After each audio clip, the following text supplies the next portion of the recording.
ಮಧ್ಯದಲ್ಲಿ ಪಕ್ಷೇತರ ಶಾಸಕರು ಏನ್ ನಿರ್ಧಾರ ಕೈಗೊಳ್ತಾರೆ ಅಂತ ಒಂದು ಕುತೂಹಲ ಇತ್ತಲ್ಲ. ಈ ಪಕ್ಷೇತರ ಶಾಸಕರ ಜೊತೆಗೆ ಆರ್ ಅಶೋಕ್ ಚರ್ಚೆಯನ್ನು ಮಾಡಿದ್ದಾರೆ. ನಾಗೇಶ್ ಹಾಗೇನೆ ಶಂಕರ್ ಜೊತೆಗೆ ಅಶೋಕ್ ಬೋಪಯ್ಯ ಅವರು ಚರ್ಚೆಯನ್ನ ಮಾಡಿದ್ದಾರೆ. ಬಿಜೆಪಿಗೆ ಬೆಂಬಲ ನೀಡಿರೋ ಬಗ್ಗೆ ಸಮಾಲೋಚನೆಯನ್ನ ಮಾಡ್ತಿದ್ದಾರೆ. ಈಗ ಜೆಡಿಎಸ್ ಅವರು ಹಾಗೇನೆ ಕಾಂಗ್ರೆಸ್ ಶಾಸಕರು ಯಾರೆಲ್ಲ ಅತೃಪ್ತಿಗೊಂಡಿದ್ದಾರೆ, ರಾಜೀನಾಮೆಯನ್ನ ಕೊಟ್ಟಿದ್ದಾರೆ, ಅವರೆಲ್ಲ ಬಿಜೆಪಿ ಸೇರೋದಕ್ಕೆ ಎಲ್ಲ ತಯಾರಿಗಳು ನಡೀತಿದೆ ಅಂತ ಹೇಳಲಾಗ್ತಾ ಇದೆ. ಅದ್ರ ಜೊತೆಗೆ ಈಗ ಪಕ್ಷೇತರರು ಏನು ಮಾಡಬಹುದು ಅನ್ನೋ ಬಗ್ಗೆ ಈಗ ಸಮಾಲೋಚನೆಯನ್ನ ಮಾಡ್ತಿದ್ದಾರೆ. ಆರ್ ಅಶೋಕ್ ಹಾಗೇನೆ ಬೋಪಯ್ಯ ಅವರು ಈ ಚರ್ಚೆಯನ್ನ ಮಾಡ್ತಿದ್ದಾರೆ. ನಾಗೇಶ್ ಹಾಗೇನೆ ಶಂಕರ್ ಇಬ್ರು ಪಕ್ಷೇತರ ಶಾಸಕರ ಜೊತೆಯಲ್ಲಿ ಅಶೋಕ್ ಅವರು ಹಾಗೇನೆ ಬೋಪಯ್ಯ ಅವರು ಸಮಾಲೋಚನೆಯನ್ನ ಮಾಡ್ತಿದ್ದಾರೆ. ಸೊ ಇವರಿಬ್ರು ಪಕ್ಷೇತರರು ಬಿಜೆಪಿಗೆ ಯಾವ ರೀತಿ ಬೆಂಬಲವನ್ನ ಕೊಡಬಹುದು ಅನ್ನೋ ಬಗ್ಗೆ ಈಗ ಸಮಾಲೋಚನೆಯನ್ನ ಮಾಡ್ತಾ ಇರೋದು. ಪಕ್ಷೇತರ ಶಾಸಕರ ಜೊತೆಗೆ ಆರ್ ಅಶೋಕ್ ಹಾಗೇನೆ ಬೋಪಯ್ಯ ಅವರು ಚರ್ಚೆಯನ್ನ ಮಾಡಿದ್ದಾರೆ. ಈಗ ನಾವು ಫೋಟೋದಲ್ಲಿ ನೋಡ್ತಾ ಇದೀವಲ್ಲ, ಸೊ ಇದು ಮುಂಬೈನಲ್ಲಿ ಆಗಿರುವಂತ ಬೆಳವಣಿಗೆ. ನಾಗೇಶ್ ಹಾಗೇನೆ ಶಂಕರ್ ಜೊತೆಗೆ ಅಶೋಕ್ ಹಾಗೇನೆ ಬೋಪಯ್ಯ ಅವರು ಚರ್ಚೆಯನ್ನು ಮಾಡಿದ್ದಾರೆ. ಈ ಚರ್ಚೆ ಸಂದರ್ಭದಲ್ಲಿ ಒಂದು ಸಮಾಲೋಚನೆ ಆಗಿದೆ.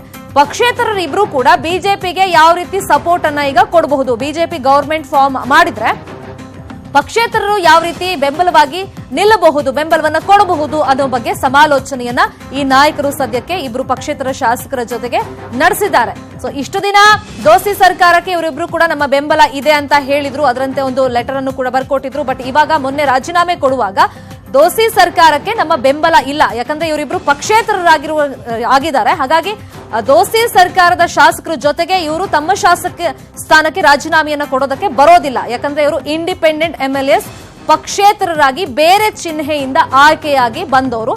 ಹಾಗಾಗಿ ಈಗ ಬೆಂಬಲವನ್ನ ಬಿಜೆಪಿಗೆ ಹೆಂಗ್ ಕೊಡಬಹುದು ಅಂತ ಈ ಶಾಸಕರು ಈಗ ಸಮಾಲೋಚನೆಯನ್ನ ಮಾಡಿದ್ದಾರೆ. ಈ ಬಗ್ಗೆ ಮತ್ತಷ್ಟು ಇನ್ಫಾರ್ಮೇಶನ್ ಕೊಡ್ತಾರೆ. ಫೋನ್ ಸಂಪರ್ಕದಲ್ಲಿ ಜಾಯ್ನ್ ಆಗಿರುವಂತ ನಮ್ಮ ರಿಪೋರ್ಟರ್ ಶ್ರೀನಿವಾಸ್ ಹಳ್ಕಟ್ಟಿ. ಶ್ರೀನಿವಾಸ್, ಯಾವ ರೀತಿ ಸಮಾಲೋಚನೆ ಆಗಿದೆ? ಈಗ ಪಕ್ಷೇತರರು ಯಾರಿಗ್ ಬೇಕಾದ್ರೂ ಬೆಂಬಲವನ್ನ ಕೊಡಬಹುದು, ಈಗ ಬಿಜೆಪಿ ಗವರ್ಮೆಂಟ್ ಫಾರ್ಮ್ ಮಾಡಿದ್ರೆ ಯಾವ ರೀತಿ ಬೆಂಬಲವಾಗಿ ನಿಲ್ಲಬಹುದಂತೆ ಏನ್ ಸಮಾಲೋಚನೆ ಆಗಿದೆ, ಚರ್ಚೆ ಆಗಿದೆ? ಶಮಿತಾ, ಪ್ರಮುಖವಾಗಿ ನಾಗೇಶ್ ಮತ್ತು ಆರ್ ಶಂಕರ್ ಏನು ಒಂದು ರಾಜೀನಾಮೆ ಕೊಟ್ಟು ಮುಂಬೈಗೆ ಬಂದಿದ್ರು. ಇದೀಗ ಮುಂಬೈಗೆ ಬಂದಿರತಕ್ಕಂತಹ ಒಂದು ಬಿಜೆಪಿ ಮುಖಂಡರಾಗಿರ್ತಕ್ಕಂಥ ಆರ್ ಅಶೋಕ್ ಮತ್ತು ಬೋಬಾಯ್ ಜೊತೆ ಒಂದು ಸಭೆ ಮಾಡಿದ್ದಾರೆ. ಗೌಪ್ಯವಾಗಿ ಒಂದು ಇಲ್ಲೇ ಮುಂಬೈನಲ್ಲಿ ಒಂದು ಹೋಟೆಲ್ ಸಭೆ ಮಾಡಿದ್ದಾರೆ. ಸಭೆ ಮಾಡಿ ನಾವು ಬಿಜೆಪಿಗೆ ಬರೋದಾದ್ರೆ ಅಥವಾ ಬಿಜೆಪಿ ಸಪೋರ್ಟ್ ಮಾಡೋದಾದ್ರೆ ಹೇಗೆ ಮಾಡಬೇಕು ಅಂತಕ್ಕಂಥ ವಿಷಯದ ಬಗ್ಗೆ ಕೂಡ ಚರ್ಚೆ ಆಗಿದೆ. ಅಲ್ಲಿ ನಾವು ಪಕ್ಷೇತರಾಗಿದ್ದೀವಿ ಅಂತಕ್ಕಂಥ ಮಾತನ್ನು ಕೂಡ ಹೇಳಿದ್ದಾರೆ. ಇದೇ ಸಂದರ್ಭದಲ್ಲಿ ಅಶೋಕ್ ಅವರು ನೀವು ಬಿಜೆಪಿಯ ಸದಸ್ಯತ್ವನ ಪಡೆಯಬೇಕು ಅಂತಕ್ಕಂಥ ಒಂದು ಕಂಡೀಷನ್ ಕೂಡ ಹಾಕಿದೆ ಅಂತಕ್ಕಂಥ ಮಾಹಿತಿ ಲಭ್ಯವಾಗಿದೆ. ಅಂದ್ರೆ ಈ ವಿಚಾರಕ್ಕೆ ಸಂಬಂಧಪಟ್ಟಂಗೆ ಅವರು ಕಾಂಗ್ರೆಸ್ ಮುಖಂಡರ ಜೊತೆ ಸಾಕಷ್ಟು ಅಸಮಾಧಾನ ಹೊಂದಿದ್ರು. ಅಂದ್ರೆ ಇವರನ್ನ ಸರ್ಕಾರ ಕಾಂಗ್ರೆಸ್ ಜೊತೆ ಸೇರಿಸ್ಕೊಳ್ಬೇಕಂದಾಗಲೂ ಕೂಡ ಕಾಂಗ್ರೆಸ್ ಮುಖಂಡರು ನೀವು ಮೊದಲು ಕಾಂಗ್ರೆಸ್ ಸದಸ್ಯತ್ವನ ಪಡೆಯಿರಿ ಅಂತಕ್ಕಂಥ ಒಂದು ಸಲಹೆಯನ್ನ ಒತ್ತಡವನ್ನು ಹೇರಿದ್ರು.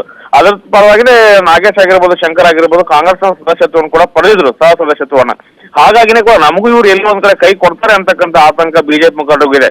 ಹಾಗಾಗಿನೇ ಕೂಡ ನೀವು ನಮ್ಮ ಸಪೋರ್ಟ್ ಮಾಡೋಕ್ಕಿಂತ ಮುಂಚಿತವಾಗಿನೇ ನೀವು ಬಿಜೆಪಿ ಸಹ ಸದಸ್ಯತ್ವವನ್ನು ಪಡೆಯಬೇಕು ಅಂತಕ್ಕಂಥ ಒಂದು ಸಲಹೆಯನ್ನು ಕೂಡ ಆರ್ ಅಶೋಕ್ ಮತ್ತು ಬೋಪಯ್ಯ ಅವರು ನಾಗೇಂದ್ರ ಮತ್ತು ಶಂಕರ್ ನೀಡಿದ್ದಾರೆ ಅಂತ ಹೇಳ್ಬೋದು.